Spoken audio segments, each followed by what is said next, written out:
Have you ever thought about having a biography written about your life?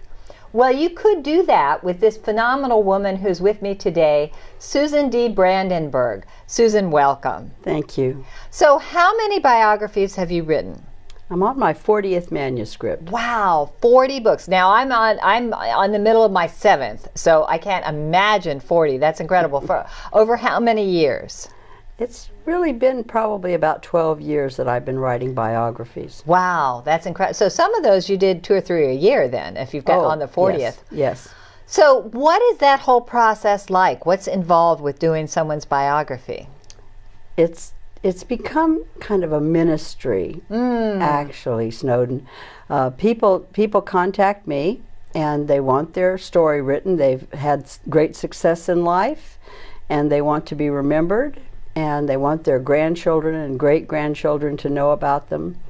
And each book is completely different. The process is completely different. It is. So you don't have a standard, you sit down with them and interview them? There's not any kind of standard process? I do interview them from the very first interview to the book in hand, because I am also Susan the Scribe Inc. Publishing. Okay, great. Okay, so you publish the books as well.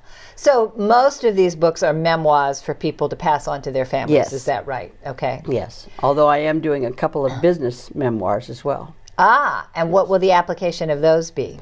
A history of the business and interviews with all of the key people. How wonderful. So that will be spread throughout the company and the employees will get to read it. So what have you learned through the process of writing all these biographies? I guess the biggest lesson is that the teacher will be taught. Yeah, I become so much a better writer than I started out. I was a columnist for the Times-Union and for the St. Augustine Record and Women's Digest. And I wrote weekly columns about good things about good people. And so it prepared me for what I do now. But so how did it change you with biographies? You said it really made you better. How? I've learned that there's no such thing as an ordinary person. Everybody has a story. And I've had the privilege, the words have given me the in to extraordinary lives. And seeing the challenges, the ups and the downs, and how they got through them. That's right. And has it changed you inside as well? Yes. There's one thread that runs through all of the books that I write, and that is tenacity. Never give up. The persistence, the keep going no matter what. Yes, I love that Winston Churchill quote, never, never, never, never quit. That's right. That's right. That's right. And I know that you were personally moved by the book Guts, correct? Yes. Yeah, I would say Carlton Spence is my mentor. And he's been my mentor since I wrote his book in 2008. Wow. And yeah, I was asked to go to an exchange club and speak about my career, and I had just finished Guts, and I decided to give Guts an acronym. God's Ultimate Training School. And there are 3 rules. Rule 1 is it's God's money. If you do the right thing with it, He'll give you more. Okay, I like that. And rule number 2 is, as my grandmother used to say, life is never easy, but it can be beautiful. And rule number 3, mandatory attendance. You cannot skip school. Right. But the graduation is heavenly. So that's my little Guts sermon. Oh, that's wonderful. And so what in particular do you feel like he taught you?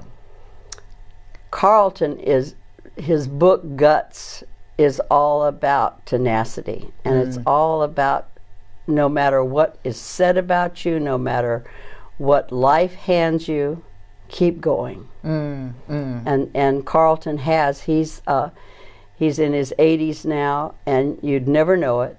He'll never retire, and he's just a remarkable man, like most of the people that I have written about. I can imagine.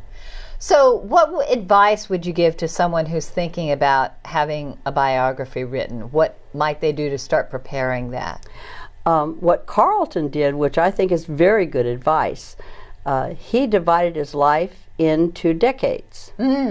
Between this year and the year I was born and when I was 10, then from 10 to 20, and that was one very good way of kind of doing a timeline of his life. Do you ever have people who do things like, here are the major milestones in my life, and target it that way? Yes. Yeah. I teach a class at UNF for the OLLI program, the Osher Lifelong Learning Institute. Wonderful. For 55 and older. Okay. And that's one of the things that I do with them, is try to help them. I don't teach them how to write. That's something that they all usually know by the time they're at 55. But I encourage them to do a timeline. So if someone wanted to hire you to do their biography, how would they reach out to you? My name's all over the place. Well, what's your website, Susan? It's Susan the Scribe at web.com. Okay, wonderful. Yeah. Well, thank you so much for being here. I know you've inspired so many. You've inspired me. And keep doing what you're doing. Thank you very much. I appreciate you having me on. Oh, it's a pleasure. And coming up next, I'm going to share with you all about visualization and how it can help you be more successful.